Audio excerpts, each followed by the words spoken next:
입니다. 이슈투데이였습니다.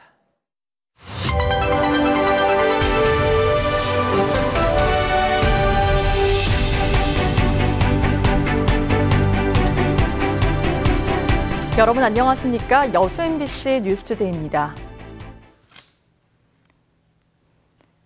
여수 밤바다가 대표적인 관광 테마로 떠오르면서 오히려 난개발이 우려되고 있습니다. 도시의 스카이라인과 건축물을 체계적으로 개발하는 도시계획이 수립되고 있습니다. 박민주 기자입니다. 여수 밤바다 관광의 1번지 여수 해양공원입니다. 여수 앞바다를 중심으로 펜션과 상가, 관광시설이 잇따라 들어서 있습니다. 하지만 관광객이 폭발적으로 늘면서 난개발 우려도 높아진 게 현실. 이 일대가 수변시가지 경관지구와 최고 고도지구로 지정됐습니다. 건물을 신축할 때 인근 돌산대교와 거북선대교 높이보다 낮도록 20m 이하 규정을 만든 겁니다. 내년 1월까지는 지구단위 계획도 수립됩니다. 지구단위 계획이 완료되면 신규 건축물의 높이뿐만 아니라 색채나 형태, 조명 등도 법제화됩니다. 관광지에 맞게 건축물도 관광 자원화하는 방안입니다. 해상에서 바라보는 경관, 육상에서 바라보는 원도심 경관까지 고려한 입체적 도시 관리 계획을 내년 1월까지 수립 완료할 계획입니다. 더불어 밤바다 관광지 주변 주차장 확보나 건축물 용도 제한을 완화하는 입지 규제 최소구역 지정도 검토됩니다.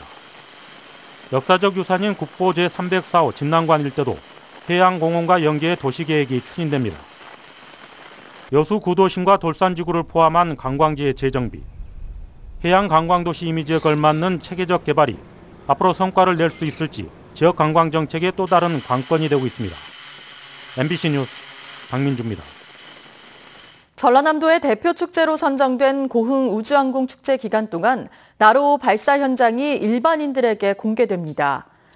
고흥군은 오늘부터 축제 홈페이지를 통해 신청자들을 선착순 접수한 뒤 오는 29일부터 닷새 동안 방문객들에게 발사 현장을 공개한다며 이를 통해 관광객 유입에 도움이 될 것으로 기대했습니다. 고흥군 복내면에 위치한 나로 우주센터는 지난 2013년 우리나라 최초의 우주 발사체인 나로호 발사가 이뤄진 곳이며 평소 일반 공개가 되지 않아 방문객들의 관심을 끌고 있습니다. 전국적으로 태양광 발전이 관심을 끌고 있습니다. 정부의 신재생 에너지 확대 방침에 맞춰 지자체마다 관련 사업을 쏟고 있는데요. 고흥군 역시 풍부한 일조량 등 지리적 여건을 바탕으로 에너지 자립도시 기반 구축에 나섰습니다. 김종수 기자입니다. 고흥군 도덕면 방조제의 일원. 이곳은 농어촌공사의 수상 태양광 발전 사업이 예정돼 있습니다. 발전 용량만 80메가와트로 단일 발전으로 따지면 적지 않은 규모입니다.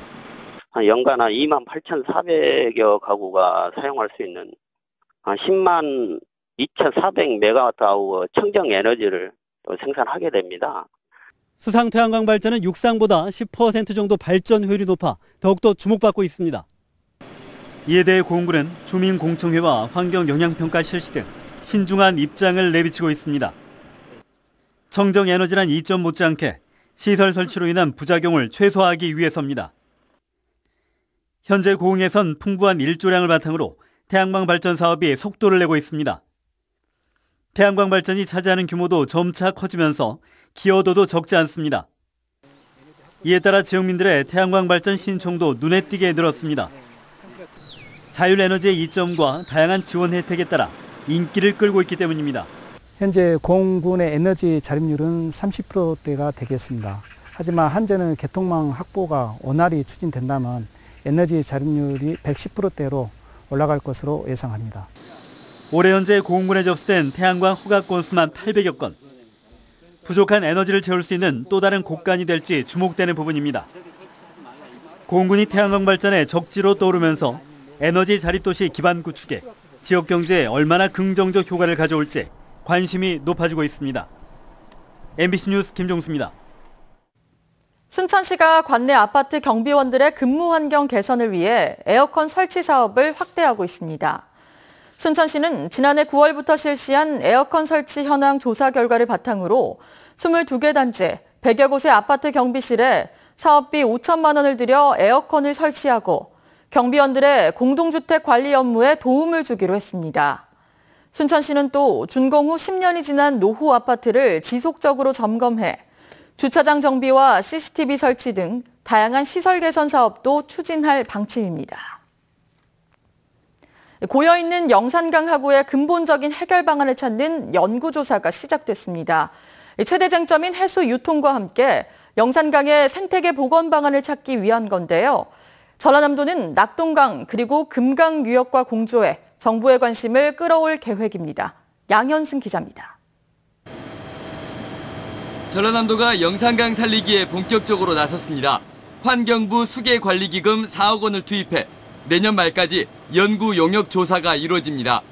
일단 내년 6월까지 하구뚝 만들기 이전과 이후 생태 환경을 연구합니다. 최대 쟁점인 해수 유통이 이루어질 경우 바닷물의 침투 범위, 영산호 주변 저지대와 농경지 침수 범위, 피해 규모 등을 따질 예정입니다. 해수 유통의 영향에 대한 연구 용역은 이번이 처음인데 결과가 나오면 영산강 유역 자치단체, 환경단체, 주민 등과 함께 종합적인 대책을 마련할 계획입니다. 그리고 영산강이라고 하는 이 남도의 젖줄에 대한 공감대를 어떻게 형성할 것인지 이런 노력들도 부수적으로 굉장히 중요하다고 봅니다.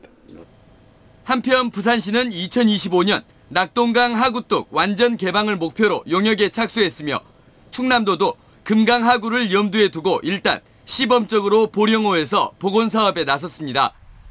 국회에서도 하구 정책의 효율적 통합과 조정의 근거가 될 하구특별법 제정 움직임이 일고 있습니다. 전라남도는 낙동강과 금강 등 다른 지역 수계와 공조해 하구 생태복원을 국가사업으로 건의할 방침입니다. MBC 뉴스 양현승입니다.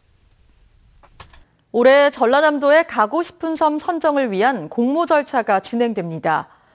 오는 2024년까지 추진되는 전남의 가고 싶은 섬 가꾸기는 매년 두 곳의 섬을 선정해 5년 동안 40억 원을 지원하는 사업으로 오늘부터 지역별 신청을 받아 서류와 현장 평가 등을 거쳐 9월에 대상지를 선정하게 됩니다.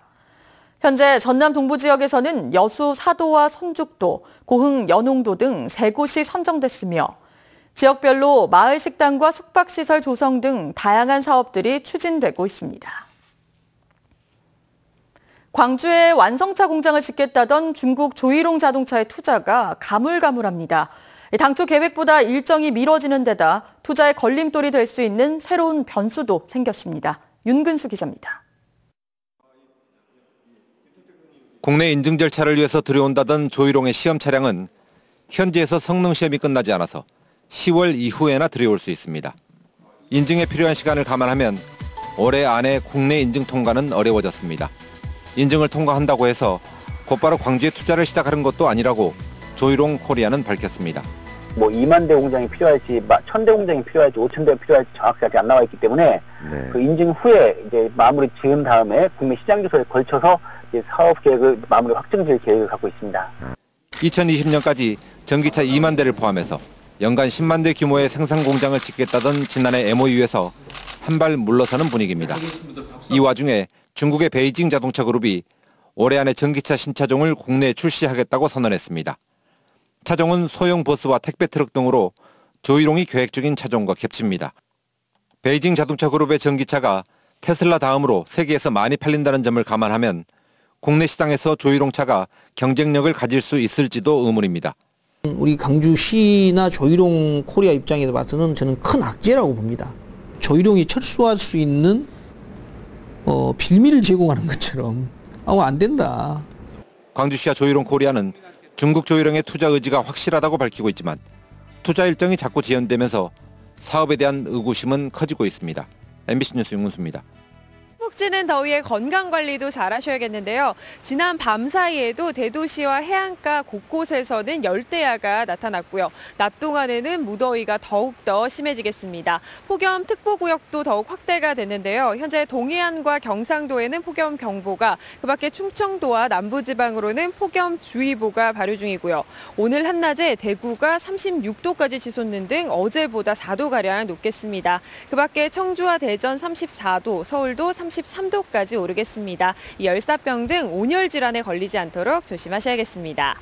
또 대기가 차츰 불안정해지면서 오후에는 전남 내륙과 제주도의 천둥, 번개를 동반한 요란한 소나기도 한 차례 지나겠습니다.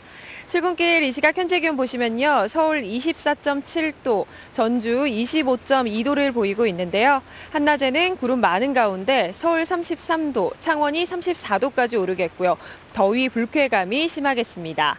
주 후반에도 비 소식이 잦은데요. 일단 오늘 오후에는 전남 내륙과 제주도에, 내일과 모레에는 내륙 지방에 소나기가 지나겠고요. 금요일 밤부터 토요일 사이에는 중북부 지방에, 일요일과 월요일 사이에는 전국 곳곳에 다시 장맛비가 오겠습니다. 날씨였습니다.